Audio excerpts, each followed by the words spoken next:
Hello students. तो ये class 6 subject है हमारी साइंस, और जो चैप्टर है हमारा वो अभी चल रहा है 2। उसमें हम पिछली वीडियो में बात कर चुके हैं, जो कि चैप्टर 2 है हमारा क्या है, कंपोनेंट्स ऑफ फूड। इसमें हमने फूड के कंपोनेंट्स के बारे में पढ़ा है ना, और उनके जो टेस्ट किए थे उनके बारे में देखा। और आज हम बात कर रहे हैं जो अगला टॉपिक चैप्टर 2 में अगला टॉपिक है बैलेंस डाइट, है ना। बैलेंस डाइट क्या होती है? तो आपको पता है कि हम डेली यूज में डेली कुछ ना कुछ खाते हैं, है ना, अपने शरीर को स्वस्थ बनाए रखने के लिए, एनर्जी के लिए, तो कुछ ना कुछ खाते रहते हैं। तो हमारा जो डाइट है ना, उस डाइट से हमें क्या मिलता है? न्यूट्रिएंट्स मिलते हैं, कार्य करने के लिए एनर्जी मिलती है ना। तो ये बैलेंस डाइट क्या होती है? क्या ये बैलेंस डाइट क्या होती है? तो बैलेंस डाइट ऐसी डाइट होती है जिसमें हमारे शरीर की जरूरत के अनुसार सभी पोषक तत्व मिल जाते हैं।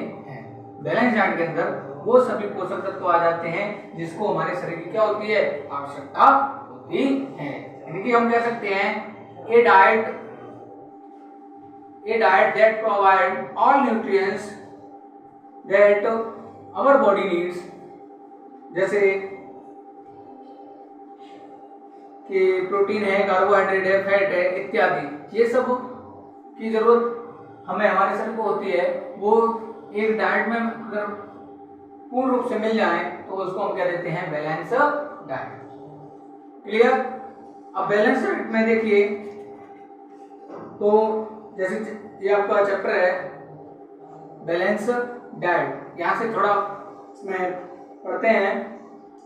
The food we normally eat in day is our diet for growth and maintenance of good health. Our diet should have all the nutrients that our body needs in right quantity, not too much of one and not too little of the other। यानी कि हम normally eat in a day our diet, यानी हम दिन में अपनी जो एक दिन में अपनी जो डाइट लेते हैं उसमें हमारे वो सभी पोषक तत्व होते हैं जो हमारे शरीर को क्या करते हैं? हमारी जो पोषक तत्व हैं उनकी आवश्यकता जो हमारे शरीर को होती है वो हमको उस डाइट से मिलते हैं।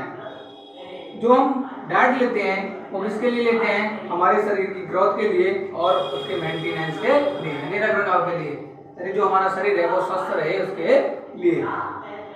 हमारी जो डाइट होती है उसमें सभी पोषक तत्व पाए जाते हैं बॉडी की जरूरत के अनुसार, और एक निश्चित मात्रा में, ना तो ज्यादा और ना ही कम। The diet should also contain a good amount of roughage and water। और डाइट में एक निश्चित मात्रा में रफेज और वाटर भी सम्मिलित होते हैं। Such a diet is called a balanced diet। अगर ये सभी प्रकार इस प्रकार से जो डाइट है, इस प्रकार की जो हमारी डाइट है, उसी को हम क्या कहते हैं? बैलेंस डाइट कह देते हैं। तो देखिए बैलेंस डाइट के बारे में हमने देखा। अब do you think that people of all ages need the same type of diet? क्या आप क्या समझते हो कि प्रत्येक प्रकार के जो आदमी हैं ना, सभी प्रकार के एज, छोटा बड़ा वृद्ध, है ना, ये सभी एज को एक ही जैसी प्रकार की डाइट दी जाती है? क्या सभी को एक ही प्रकार की डाइट की जरूरत होती है? देखिए तो इसमें आगे, do you also think that we need for a balance that will depend on the amount of physical work that we do? नहीं, है ना, ऐसा नहीं होता। प्रत्येक प्रकार की एज के व्यक्तियों को एक तरह की क्या नहीं पड़ती? जरूरत नहीं पड़ती बैलेंस डाइट की।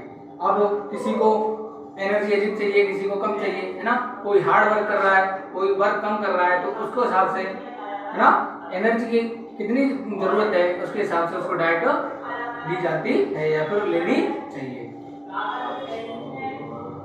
Prepare a chart of data we eat a period of a week. Check whether all nutrients mentioned are present in one or other food item being eaten within a day or so, यानी एक हफ्ते का आपको अपना जो diet chart है वो तैयार करना है और कौन से दिन क्या खाया ये सभी चार्ट में दिखाना है।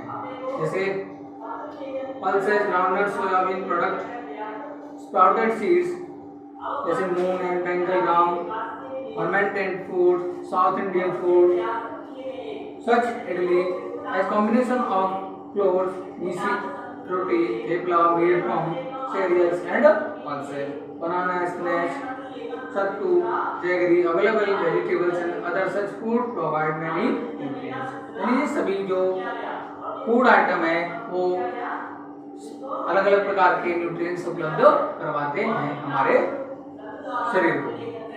Therefore, one can eat balanced diet without expensive food material। तो देखिए ऐसा नहीं है कि बैलेंस डाइट के लिए हमें क्या हो वो बहुत महंगी हो। बैलेंस डाइट हर प्रकार के प्रत्येक प्रकार के परिवार में उपलब्ध होती है। यानी इन्हीं चीजों से हम जो बेसिक चीजें हैं हमारी उनसे ही बैलेंस डाइट तैयार कर सकते हैं या ले सकते हैं। Eating the right kind of food is not enough. It should also be cooked properly so that its nutrients are not lost। है ना? तो भोजन को केवल खाना ही नहीं, वो सही तरह से क्या होना चाहिए, पका हुआ भी होना चाहिए, तभी उसको यूज में लेना चाहिए। इससे सही तरह से पकना मतलब ज्यादा पक नहीं जाए या फिर ज्यादा कच्चा नहीं हो, इस तरह से, है ना। तो इससे क्या नहीं हो, उसके न्यूट्रिएंट्स लॉस्ट यानी न्यूट्रिएंट्स खत्म नहीं हो उसमें से। क्यों? Are you aware that some nutrients get lost in process of cooking and preparations? देखिए तो क्यों? क्योंकि कभी कभी क्या होता है कि जो भोजन के न्यूट्रिएंट्स हैं वो क्या हो जाते हैं, लॉस्ट हो जाते हैं अधिक कुक करने से या फिर उसकी जो तैयारी करने से। जैसे देखो कुक जो भोजन है हम उसको क्या कर रहे हैं, पका रहे हैं, तो पकाते समय अगर अधिक पकाते हैं तो उसमें से क्या हो जाते हैं, ज्यादा न्यूट्रिएंट्स चले जाते हैं। या फिर सब्जियों को जैसे हम काट रहे हैं तो हमें क्या करना चाहिए, जब कभी कभी देखा होगा अपने घरों में कि काटने के बाद क्या होता है, उसको धोते हैं, तो हमें सब्जियों को काटने के बाद नहीं धोना चाहिए क्योंकि उसमें से क्या निकल जाते हैं, न्यूट्रिएंट्स निकल जाते हैं, तो काटने से पहले ही धोना चाहिए। तो ये सारी तैयारियां हमें पहले से ही करनी चाहिए और अच्छी तरह से प्रिपरेशन करनी चाहिए, इससे जो भोजन में न्यूट्रिएंट्स हैं वो अच्छी प्रकार से बढ़े रहें।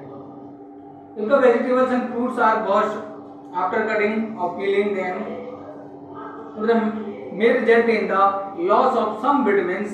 The skin of many vegetables and fruits contain vitamins and minerals. Similarly, repeated washing of rice and pulses may remove some vitamins and minerals present in them। तो हमें देखो जैसे फल है, सब्जी हैं, उनको मैंने काटने के बाद नहीं धोना चाहिए, या कोई फल है उसको छील के नहीं धोना चाहिए, है ना। तो इससे क्या होता है, उसके जो विटामिन्स हैं या न्यूट्रिएंट्स हैं वो क्या हो जाते हैं, निकल जाते हैं।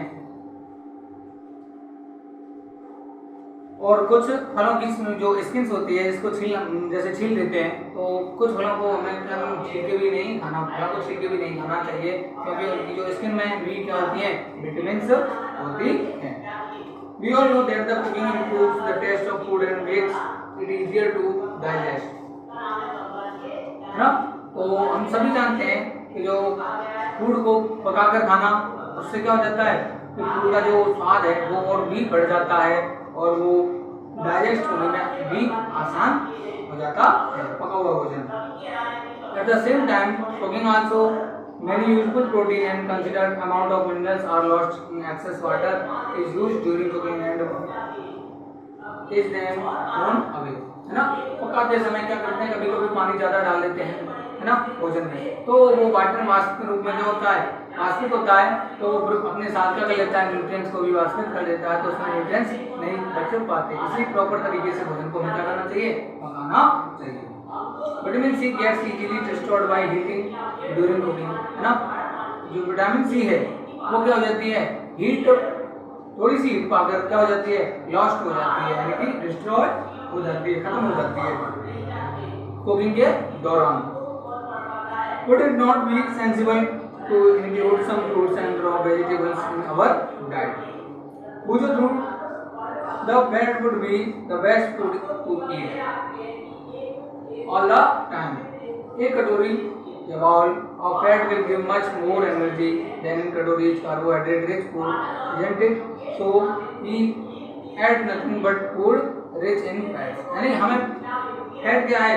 फैट एक अच्छा भोजन है ना, क्योंकि ये क्या करता है? फैट सबसे ज्यादा एनर्जी प्रदान करता है हमारे शरीर में। एक कटोरी फैट वो खाने से भी हमारे पूरे शरीर की एनर्जी की आवश्यकता हो सकती, आवश्यकता पूर्ति हो जाती है।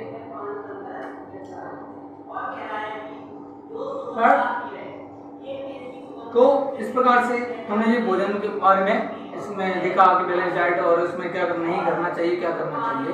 तो अगला हमारा जो नेक्स्ट टॉपिक है, जैसे क्या है? Deficiency disease. क्या है? डिफिशियंसी डिजीज, यानी कि किसी कमी से होने वाले रोग। अब देखो डिजीज कैसे होती है, बीमारियां कैसे होती हैं कि हम जब भोजन करते हैं, कोई बैलेंस डाइट यानी बैलेंस डाइट नहीं लेते हैं, क्या करते हैं? बैलेंस डाइट नहीं लेते हैं और एक ही प्रकार का कई बार भोजन करते रहते हैं ना, तो किसी पोषक तत्व की लगातार क्या हो रही है? कमी। क्या हो रही है? लगातार इन डेली यूज में हमें नहीं मिल रहा है वो, तो उससे क्या होगी? एक कमी हो जाएगी और उसकी ज्यादा लगातार कमी से क्या हो जाएगा? एक बीमारी उत्पन्न हो जाएगी। इसलिए हमें प्रॉपर रूप से क्या होनी चाहिए? बैलेंस डाइट लेनी चाहिए, यानी जिसमें सभी प्रकार के पोषक तत्व सम्मिलित हो। ऐसी हमें डाइट को फॉलो करना चाहिए। तो अब जैसे देखिए, some disease caused by deficiency of vitamin and minerals ना, कुछ जो रोग हैं वो विटामिन की और मिनरल्स की कमी से होते हैं। तो वो कौन कौन से हैं और कौन कौन सी विटामिन हैं, इनकी कमी से क्या क्या रोग होते हैं, उसके बारे में देखते हैं। जैसे विटामिन ए, और विटामिन ए, विटामिन ए है, इसकी कमी हो जाए है ना, इसकी कमी हो जाए तो इसकी जो इससे डिजीज जो होती है या डिसऑर्डर जो होता है वो क्या होगा? Loss of vision. क्या हो जाएगा? लॉस ऑफ विजन, यानी कम दिखाई देना। क्या हो जाएगा? Loss of vision. इसको हिंदी में हम क्या कहते हैं? रतौंधी रोग। कौन सा रोग? रतौंधी रोग, है ना। इसमें क्या होता है? कम दिखाई देता है। तो उसमें इसके सिम्टम क्या है? देखो, पुअर विजन, कम दिखाई देना, loss of vision in darkness, loss of vision in darkness, यानी कि अंधेरे में क्या करना? दिखाई ना देना, अंधेरे में दिखाई ना देना बिल्कुल, और कभी कभी कंप्लीट लॉस और बिल्कुल ही दिखाई ना देना। ठीक है, तो इसकी कमी से, विटामिन ए की कमी से ये रोग होता है, लॉस ऑफ विजन, और इसके सिम्टम ये। अब विटामिन बी की कमी से देखो कौन सा रोग होता है? बेरीबेरी। कौन सा? बेरीबेरी रोग हो जाता है, जो इसमें जिसके सिम्टम लक्षण क्या है? इसके सिम्टम है weak muscles and very little energy to work, है ना, weak muscles and very little energy to work, यानी कार्य इसमें क्या होता है? मसल्स जो होती है हमारी वो क्या कहती हैं? कमजोर हो जाते हैं। मसल्स या मसल्स कमजोर हो जाती हैं और कार्य करने के लिए हमारे शरीर में एनर्जी नहीं होती, बहुत थकान धके से महसूस करते हैं। तीसरी हमारी जो विटामिन ए सी, उससे रोग होता है कौन सा? स्कर्वी। कौन सा रोग होता है इसकी कमी से? स्कर्वी। अब स्कर्वी में क्या होता है? जैसे देखिए, ब्लीडिंग गम्स, यानी कि मसूड़ों से खून आना, क्या ना, मसूड़ों से खून आना, won't take longer time to heal, ना, और जैसे कोई भी अगर शरीर पे हमारे घाव लग जाए या कुछ कोई भी दिक्कत शरीर में चोट आ जाए तो उसको भरने में क्या होता है? बहुत अधिक समय लगता है। अगर इसकी कमी है तो वो जल्दी ही नहीं भरेगा, और इसका पूरा है तो जल्दी भर जाता है। इसके तो विटामिन सी के ये सिम्टम थे और उसकी कमी से स्कर्वी रोग। और अब देखिए विटामिन डी, कौन से? Vitamin D. विटामिन डी से कौन सा रोग होता है आपका? रिकेट्स। कौन सा रोग होता है? रिकेट्स। अच्छा, अब रिकेट्स इसमें क्या होता है? देखिए, इसमें होता है bones become soft and wet, है ना। बोन्स ये हड्डियों के लिए बहुत जरूरी होती है। कौन सी? विटामिन डी, हड्डियों को मजबूत बनाने में। अगर इसकी कमी हो गई तो क्या हो जाएगा? ये हड्डियां कमजोर हो जाएंगी और उनमें बेंट हो जाएगा, यानी टेढ़ी मेढ़ी हो जाती है। रिकेट्स, डी की कमी से हड्डियां कैसी कमजोर और टेढ़ी-मेढ़ी हो जाती हैं। क्लियर। इसके बाद विटामिन, और जैसे देखिए जो जैसे ये तो हो गए आपके क्या विटामिन। अब जैसे मिनरल्स की बात करें तो मिनरल्स में आता है जैसे पहला है कैल्शियम। अब कैल्शियम की कमी से कौन सा रोग होता है? कैल्शियम की कमी से आपका रोग हो जाता है कौन सा? Bones and tooth decay. क्या हो जाता है? Bones and tooth decay. अब कैल्शियम भी हड्डियों को मजबूत बनाता है ना, विटामिन डी के साथ भी कैल्शियम भी ना, और दांतों में सड़न को रोकता है ना। क्या होता है? बोन्स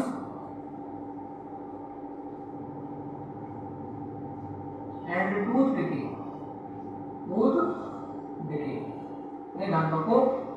दांतों में सड़न लग जाती है। और इसमें क्या,